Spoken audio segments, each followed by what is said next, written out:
This episode is brought to you by our friends Desiree and Dave of HighGravityBrew.com, makers of the Warthog line of high-quality electric brewing systems. Steve and I both have Warthog systems, and we love them. They take the pain out of propane. Whether you're brew-in-a-bag brewers like us or go for more traditional 2- or 3-vessel configurations, HighGravityBrew.com has a Warthog system to fit your needs. From 5 gallons to 2 barrels, you can build your custom setup at HighGravityBrew.com. And if you use the code EBC75BB, you can save $75 off your Warthog electric purchase at HighGravityBrew.com. That's HighGravityBrew.com.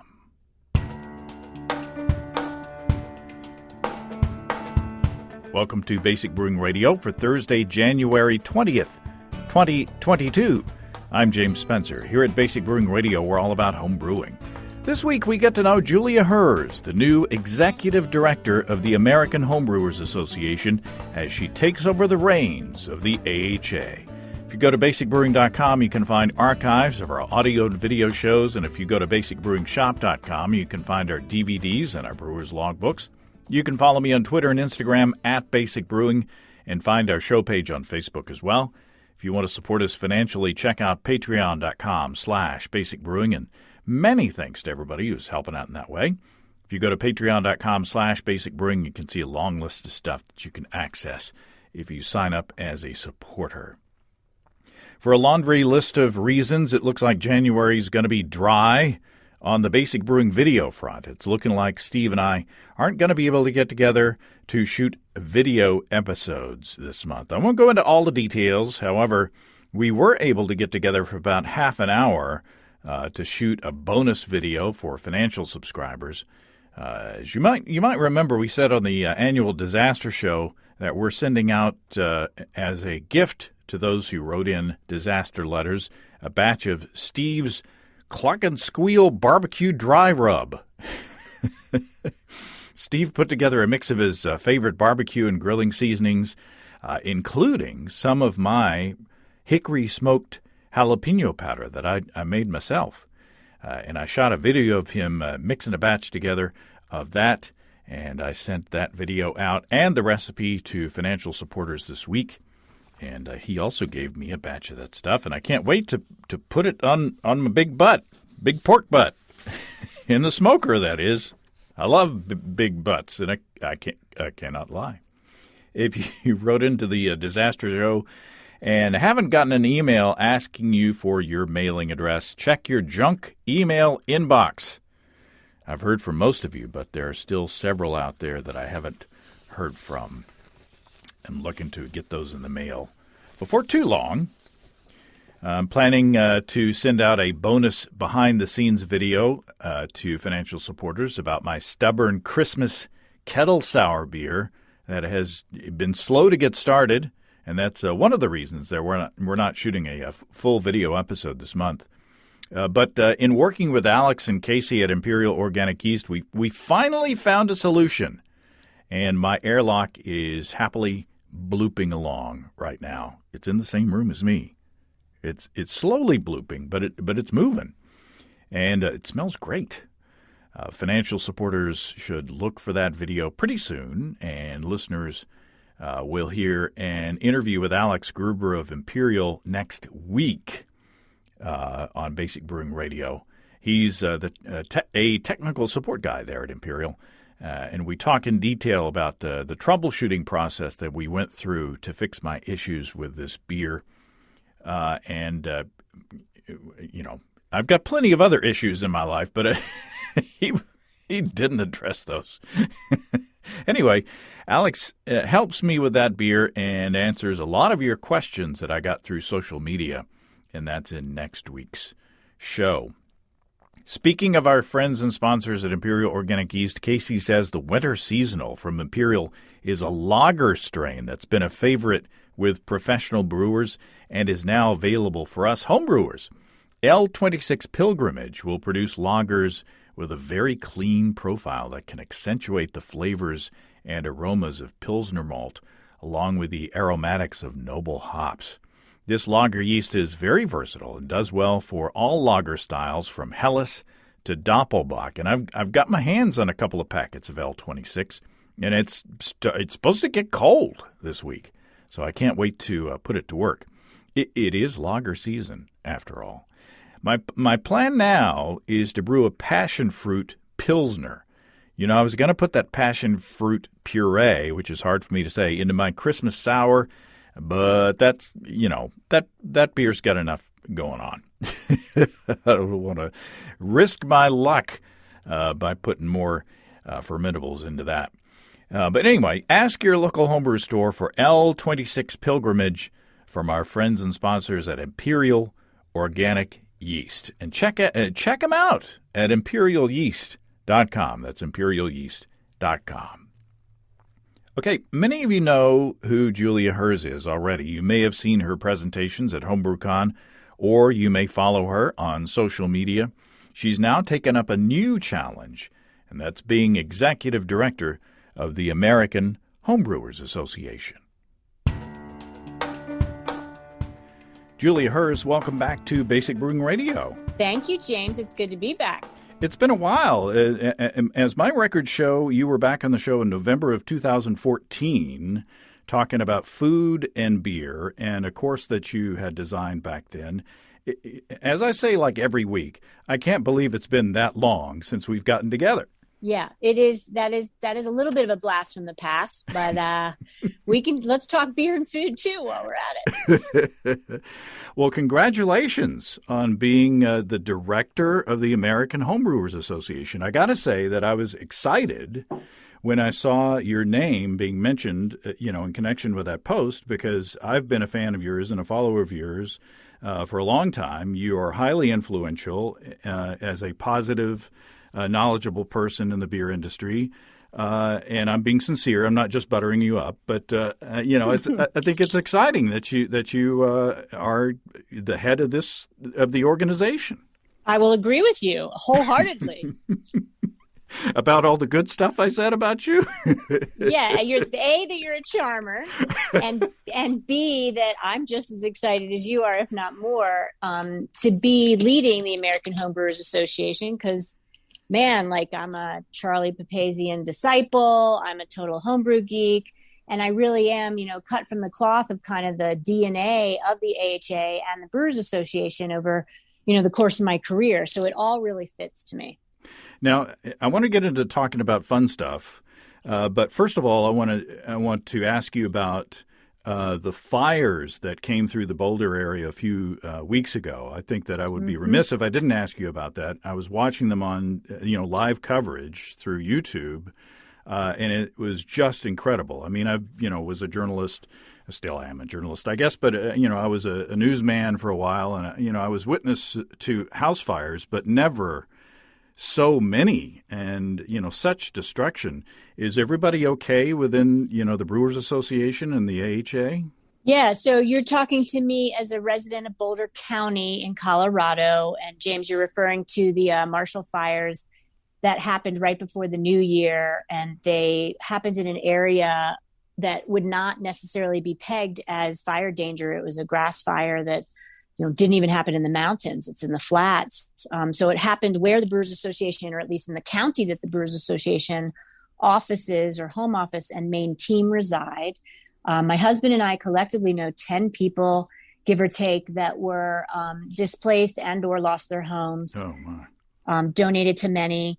Brewers Association definitely has, it's family members that have been affected by this, including, unfortunately, my dear colleague, Chef Adam Dooley, who's the executive chef of the Brewers Association, lost his home and got out quick with his 2 dogs and pretty much his laptop, and that was it. So there's a GoFund for him, and there's other stories like that. So thank you for asking. We all live in these times where we can't focus on the past, but these things, these dramatic happenings of the moment just still kind of rattle you to the core. And this is the latest and greatest one to kind of also have on the list of what some people are experiencing is natural disaster. And how, if the listeners want to help out in any way, how could they best do that? The Brewers Association who's the parent organization of the American Homebrewers Association, has shared on social Chef Adam's fundraising link. At the time, there was 200 plus when I recently looked, and I'd love to see more. So if anyone wants to help somebody that's really helped the entire beverage of beer, and then so many people globally, donate to Chef Adam's Fund and find it on social through the Brewers Association social media accounts. Well, excellent. And I appreciate your, sharing that experience. And like I say, I couldn't not talk about that. I know it's been a few weeks now, but still, it's going to be a long time before the people who were affected get back to where they were. So let's talk about more happy things now. You have a connection with homebrewing for a long time, and you just the other day tweeted a picture of yourself with a certain piece of jewelry that is reminiscent of your times, beside the brew pot. Yeah, I did it. It got some play. In sharing my story as the new executive director of the American Homebrewers Association, and I certainly walk in the footsteps of many great others, including Charlie Papazian, Gary Glass. My story as a person in beer has had me for more than 10 years now wearing, a hose clamp. I like it. I play with it. It gets attention. And it really always, to me, was symbolic of like, it represents what the heck I do in beer. And so, yeah, I shared that picture because I throw that into my story, and somebody on the American Homebrewers Association forum said, oh, show me a picture. And so I posted that. And a lot of people now are also sharing their story of wedding rings that are hose clamps. Which kind of hose clamp has been a big discussion.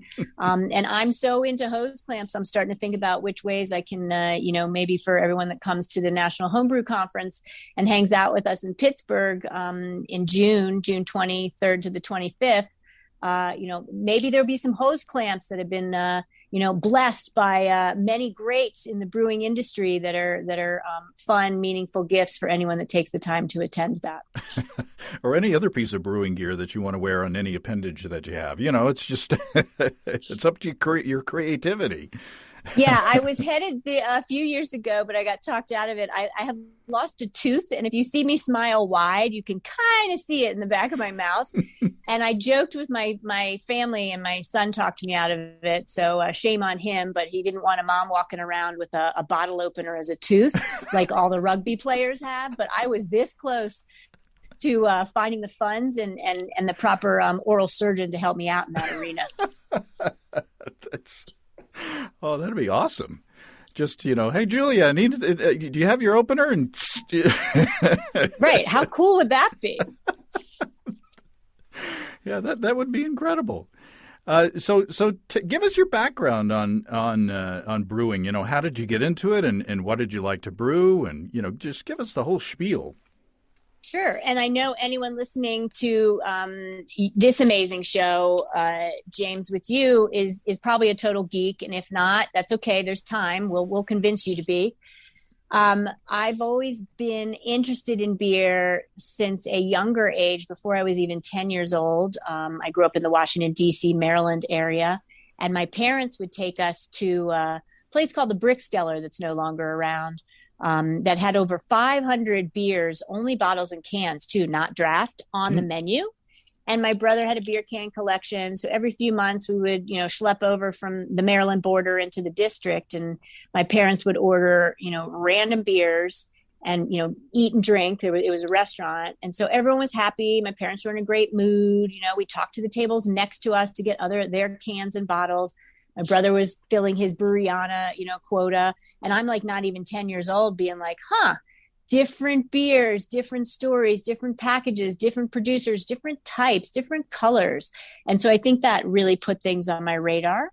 And on top of that, I had a soap collection. So I was used to really, I had just like these lunch boxes of soaps and tinctures. And then it went to a perfume collection. And so I was really always into the sensory side too, of different textures, different aromas. And I think that all eventually came to be of like, well, hell, when I'm finally 21, I'm going to brew. And I started brewing as a home brewer. Now, when I started, I don't want to tell it, I don't want you to tell on yourself, but when I started homebrewing, things weren't like they are today. I mean, the selection of ingredients, it was mostly extract, and all grain was like this exotic technique that only advanced homebrewers used, and it was still kind of a mystery. And to see how far we've come in the 25 years that I've been brewing, it's simply amazing. How were things back when you started? So I'm not quite a spring chicken at 53 years young, but they You're were springier than I am, Julia. Well, that's my polite point of kind of saying, you read from Charlie Papazian, or you might have stories, James, and who mentored you, right? Like when it wasn't even legal to homebrew, and Prohibition had happened, and then the abysmal times of the 1950s and whatever. It was really hard to get anything but a stale can of extract from a mass grocery store, right? And then things came along after 1978, and you have Jimmy Carter legalizing homebrew up to 200 U.S. gallons per family household. And, the American Homebrewers Association starts with Zymergy magazine in 1979. Then you have the Great American Beer Festival that starts in the 80s. And then you finally start to see the incredible friends to the whole movement, the allied trade, right? The partners of how we get things done, get online with giving us solutions for ingredients and more access to equipment on the smallest of small levels. And so I think that's what really started to make things pop. I think of, for example, Breese Malting. And Breese Malting, I've toured their facility in Wisconsin, amazing supplier to the whole, U.S. and world brewing scene on malted barley and grains. But they also, thankfully, were willing to do the not as profitable small quantities for homebrew shops. So we all could have access to grains instead of just extract, although they still make extract. And so I think that's what helped make homebrewing more of a viable hobby, where you can do it like the pros. It's not just, stovetop extract style, which has its merit, but you can actually work with grains and convert them to really, brew like the pros. And it was a smart move on Breese's account, because homebrewers tend to turn into professional brewers eventually, it seems like. And so, brand loyalty as a homebrewer might translate to brand loyalty as a professional brewer as well. Yeah, there's a lot. And it's interesting coming into the American Homebrewers Association with an organization or institution 40 plus years strong, since the late 70s, as I said. And I'm really interested to get a handle on who is our homebrewing member, and, who are the tens of thousands that's on the free American Homebrewers Association forum. And I think that there's a mix there, but it certainly probably slights much more towards the geek. But, let me riff on this for a second, James. If you're a beer appreciator, you're either a beginner, just hearing about, this craft beer stuff and beer beyond, mass produced lager. Maybe you're an enthusiast, you dabble, you drink imports, you drink lager, you drink craft, or maybe you're a full-fledged beer geek and you're, really buying the hard to get stuff and also brewing it. And so I'm thinking about that in terms of homebrewers. One homebrewer is not the same. Do you brew 12 times a year every month, or are you brewing a couple of times a year? Are you just a beginner and you really want to know how to do it simply? Or are you truly geeking out and, you have, all grain system that you pull out on the patio and go for it. So I think there's a big spectrum of homebrewers out there. And there's no one way better than the other. And I really want to make sure that we bring along the newbies and the beginners that we each were at one point, and keep it accessible. But of course, my heart of hearts wants to geek out with the geekiest of the best. Yeah, you're saying geek like, it might be a bad thing, but No. My tone. Hopefully, I better change my tone. Geek is like the badge of honor. If you say you're a beer geek or a homebrewing geek, that's a prideful badge of honor. And if anyone uses the term Greek in a derogatory way, then I want to have a conversation with you. And and me and my 100 pounds in a wet towel will charm you to the other side of the version of that word. And your hose clamp ring might do some damage as well. So, Yeah. And then maybe I'll even open a bottle of beer for you one day with my tooth that doesn't exist anymore. So what is the state of homebrewing in the United States? And I assume that you're concentrating, since it is the American Homebrewers Association, I assume you're concentrating mostly on this country. But what is the state, and do you have a good handle on that? So big picture, I'd like to know a lot more. And I think the American Homebrewers Association is the organization to do it. So stay tuned, hang with us. Look for, more detailed information on, answering this question in the next few years than I think you've ever heard before. But with that, big picture, there's 1 million plus people that are considered homebrewers in the United States. It's certainly a globally appreciated and practiced hobby. A good little nugget of information besides the fact that, the American Homebrewers Association has 37,000 plus members in 2021. Wow. That is a very unique number for an individual hobbyist organization and a very high number. And then on top of that, in 2017, homebrewers produced more than 1.4 million barrels of beer, which is representative of about 1% of total U.S. beer production. So we're brewing a lot of beer. And, I think it really speaks to not just the present of homebrewing, but, the future and where can this hobby go? Can we see tens of millions of people brewing? Can we see 50,000 or 100,000 members of the American Homebrewers Association? Can we see more women brewing along with men? Can we see homebrewing be even more diverse and, embraced by all nooks and crannies of our culture as a hobby that's practiced, everywhere. So I have very aspirational thoughts, and the state of homebrewing today is very healthy. And I'd love to see it be even stronger. Hundreds of shops, right, that we have registered with the American Homebrewers Association has 630 some odd active homebrew supply shops in its database.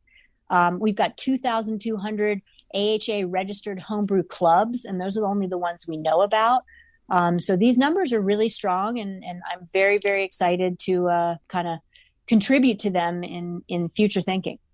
You mentioned, diversity and especially in gender diversity.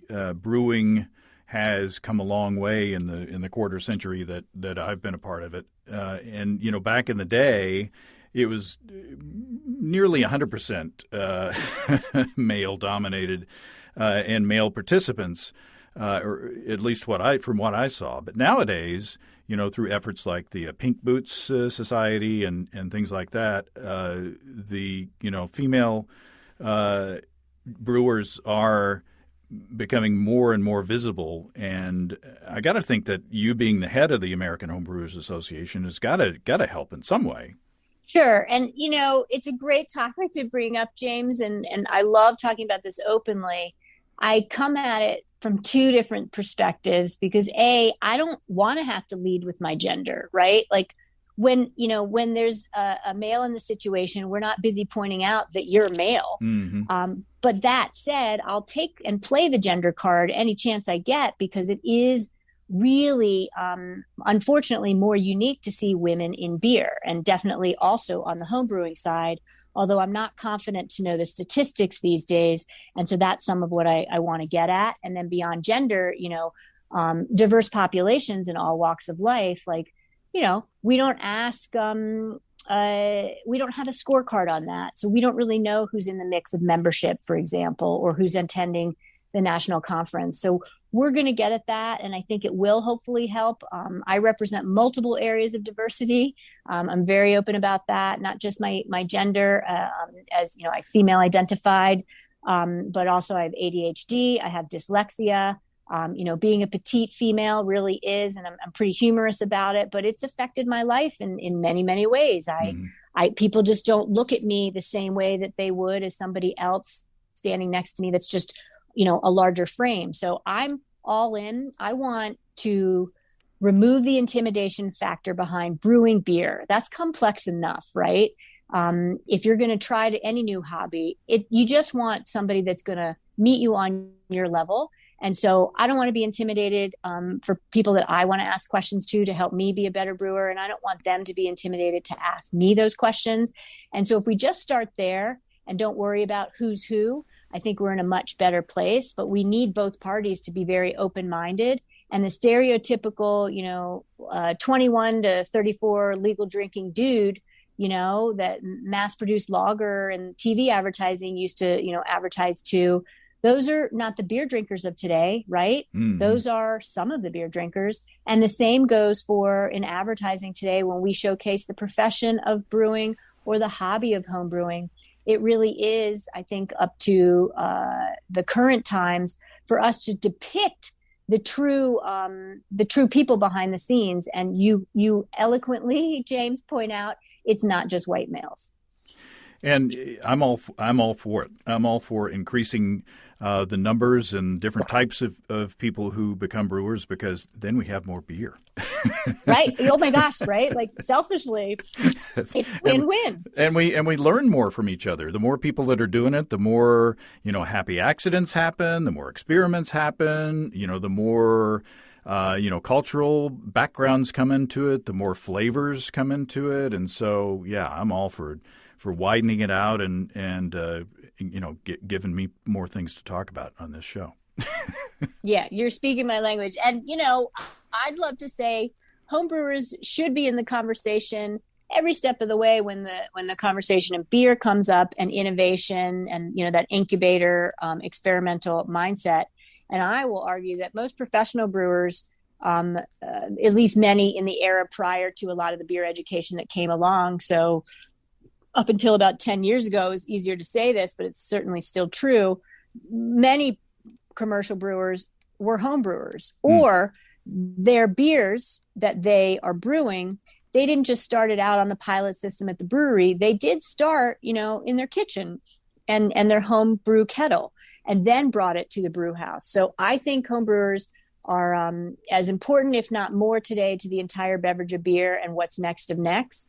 And homebrewers can point to great styles like, American Brown Ale was really brought along by, homebrewers and the like. It was more of a hoppy, not just English style malty brown ale, but an Americanized version of that. And there's lots of good examples where homebrewers have then influenced what's going on commercially. I'm still doing Moist January. That's my version of Dry January. It's working out well.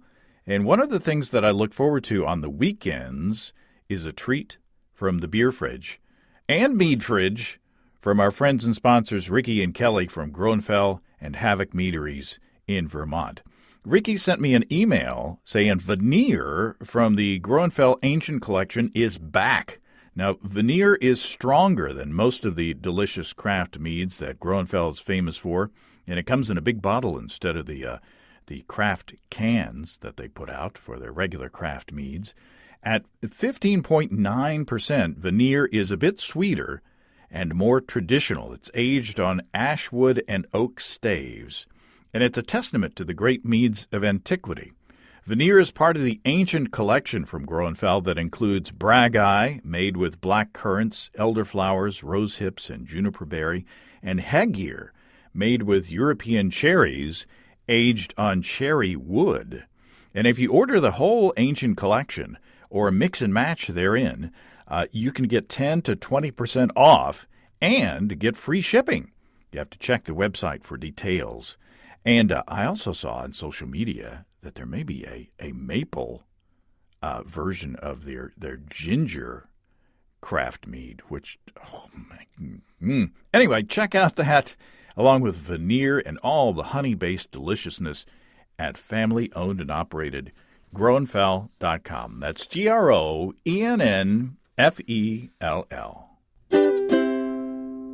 Now, let's talk about the pandemic, because that's been dominating my thoughts for the past couple of years.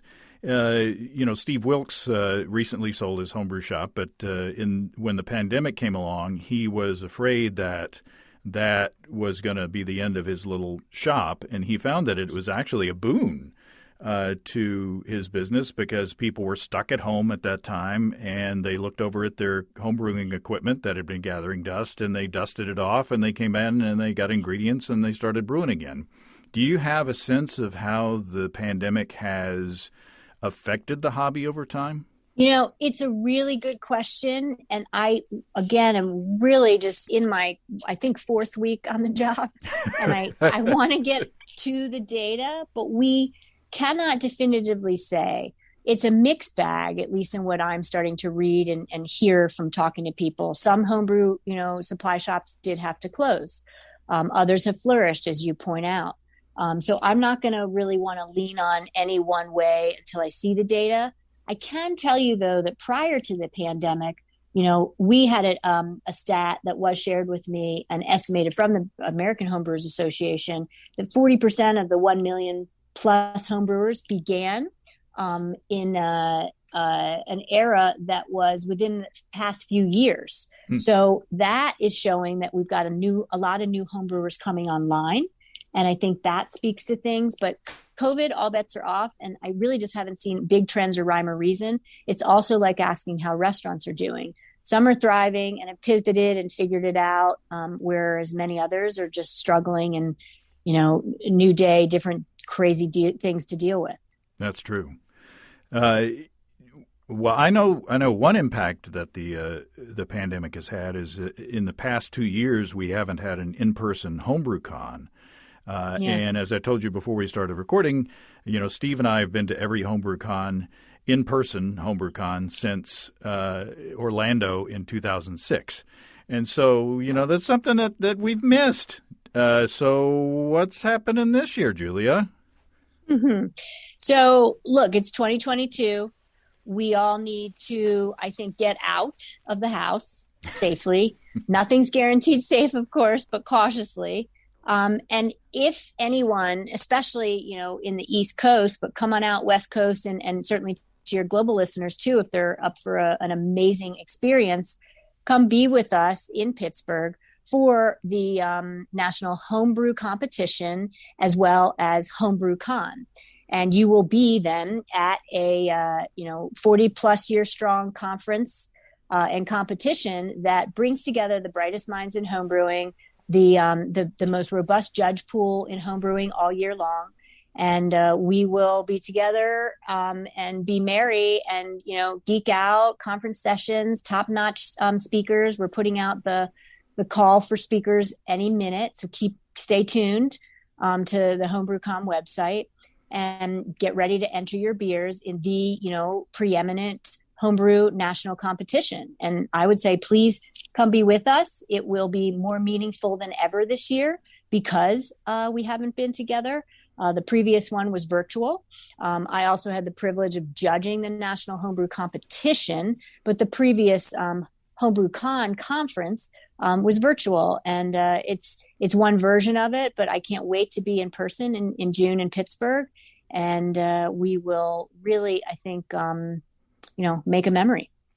And I guess I have to ask the hard question. Are there contingency plans? I mean, we don't know, what's coming around the corner, but I guess that's life in general, right? But are there contingency plans if things, spike back up again, or, we can't see the future, but, planning a big event, you got to kind of look at a bunch of options.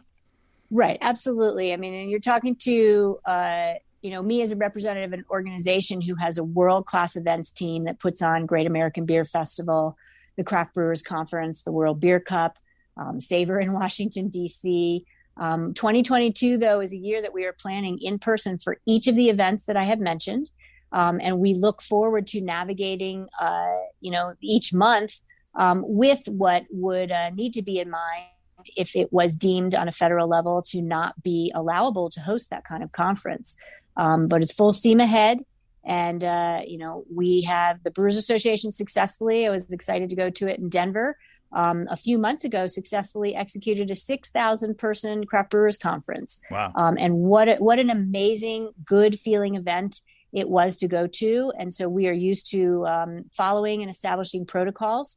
And so I look forward to hopefully having that all certainly be in place But you got to go for it. And at a certain point, you book your hotel and you book your travel. And then you just look forward to, I think, one of the best events all year. And we will all communicate if anything is needing to be communicated. But I'm really looking forward to being in person in Pittsburgh.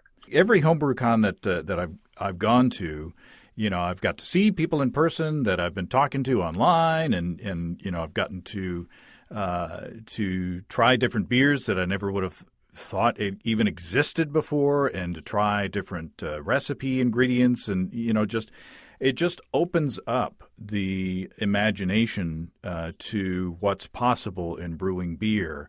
And it really is energizing to not only talk to the people, but to drink the beer. And I always come away from, especially club night. I mean, come on. If you can't get inspired to brew something different and interesting and fun, when you're at club night, then you're not trying.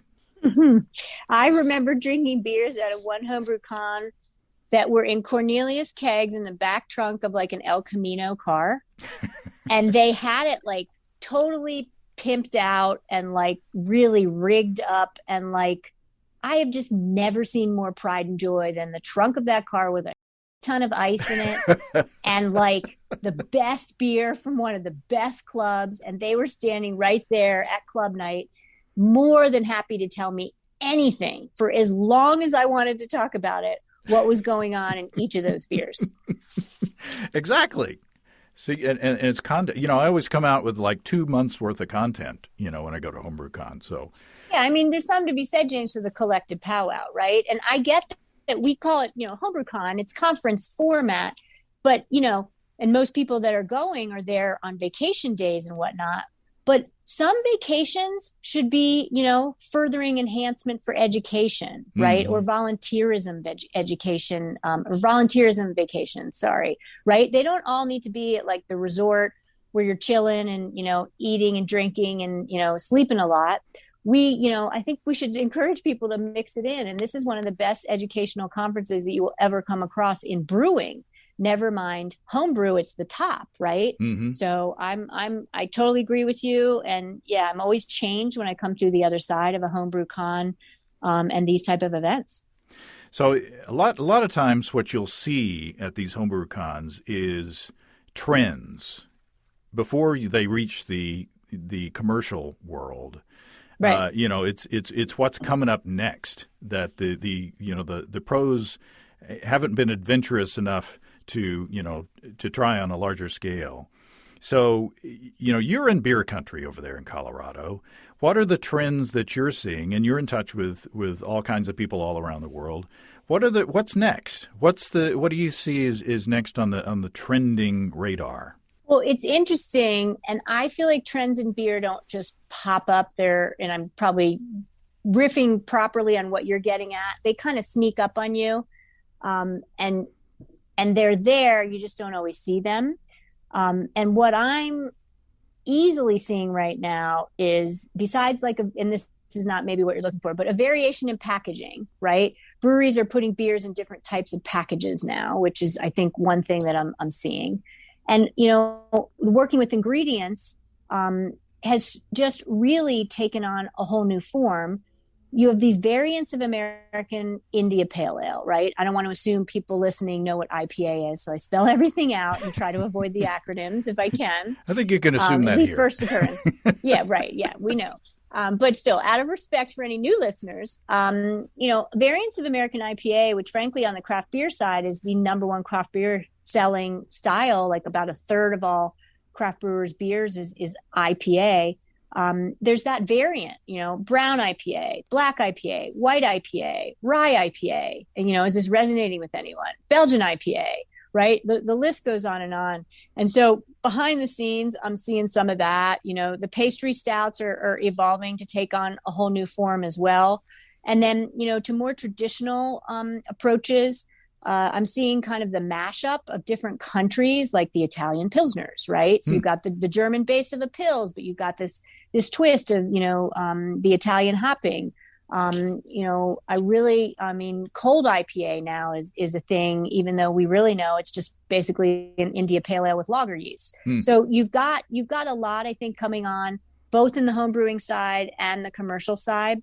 But they are not, I can't point, like a few years ago, we might've been talking about brewed IPA and, hey, well, is BJCP going to add brewed IPA to their style guidelines? And frankly, BJCP, James, you probably are aware, and if not, they just updated the style guidelines. So there's now new Brewers Beer Judge Certification Program guidelines. Most recent was 2015, before that 2008, and now we have the 2021 ones. And I need to look at those, right? Get my fingerprints all over them and see where they kind of evolved some of the styles and what got popped to the top in prominence. But things like, dedicated gluten-free beers, right? That's having a day. I really see cider and, mead starting to come on stronger, and it's always been there emerging, but I really am seeing more talk and getting people, handing me more of those beers. So I think those are top line. I completely just rambled to your question and didn't have one magic sentence answer, but that's what comes to mind on what's, kind of emerging and happening right now. Well, one thing that we can agree on, I think, is that hazy beers are killing the industry, and they're going to be the ruination of all of us, right? Oh my God, this is such a loaded topic. Wow. And I don't want to get myself in trouble. It's funny. But yeah, sure. Let your listeners tell you what they think about what you just said, because it is a total variation on the traditional brewing. Yeah. Is the crazy hazy, right? Yeah, I love them. And every time I go to a brewery and sample or do an interview, and they give me a delicious, hazy IPA, I always say that, this is going to ruin the industry, right? And You're so funny. And they say, well, our customers don't think so. Right. There you go. Touche, right? I'm sitting doing this interview in the Brewers Association offices, and I just brought in and snuck it into the keg box, a homebrew 5-gallon Cornelius keg of the Brave Noise recipe. And for your listeners that don't know about it or haven't checked out, it's a hazy pale. Certainly it's a movement to, keep the whole refreshing reckoning that started in May of last year going on, really making sure that we have a fair and safe place that's free of harassment, free from bias. It's not just a gender thing. Long story short is it was the first beer that I brewed as American Homebrewers Association director, and it's just on tap downstairs. And when you pull off of it, and get the faucet to give you a little snip, damn, is that hazy. It is so hazy. There was a lot of oatmeal in that. We talked about conversion, we had big discussions there. Lots of protein and haze in that beer. Wow. I'm jealous and thirsty now.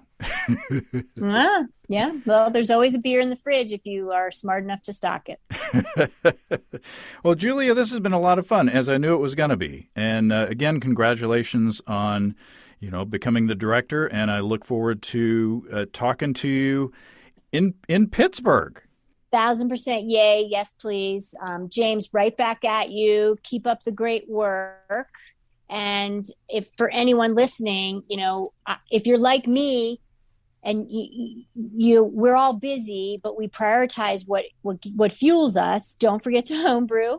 And if you need reasons to do that, there's Big Brew in May, right? We want to know what you're brewing. There's Mead Day in August. There's Teach a Friend to Homebrew Day or Learn to Homebrew Day in November. And then there's entering the National Homebrew Competition, which you should be brewing for right now if you're going to not be making a hazy hopped-centric beer. I would say do that one later because you want it fresh. Mm-hmm. But there's lots of reasons to brew. So sometimes we just need that. And I'm appreciative of having those reasons and also the community that can always reach out to help me along if I hit any roadblocks. Thanks, Julia. Thank you back, James. Good beers to you.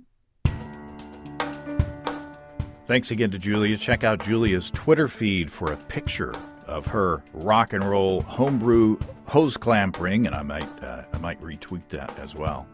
I look forward to seeing what her energy will bring to the AHA.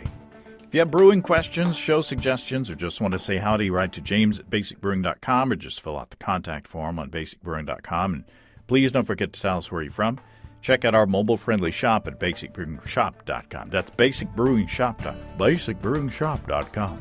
Thanks to everybody supporting us through our Patreon page. Special goodies coming your way. Check that out at patreon.com/basicbrewing.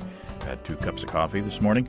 That's all until next time. Until then, thanks for listening, everybody. I'm James Spencer. Production help for Basic Brewing Radio and our website is provided by Kelly Dotson. Basic Brewing Radio is a production of Active Voice, and we'll talk to you next time, everybody. In the meantime, stay well and stay tuned. So long.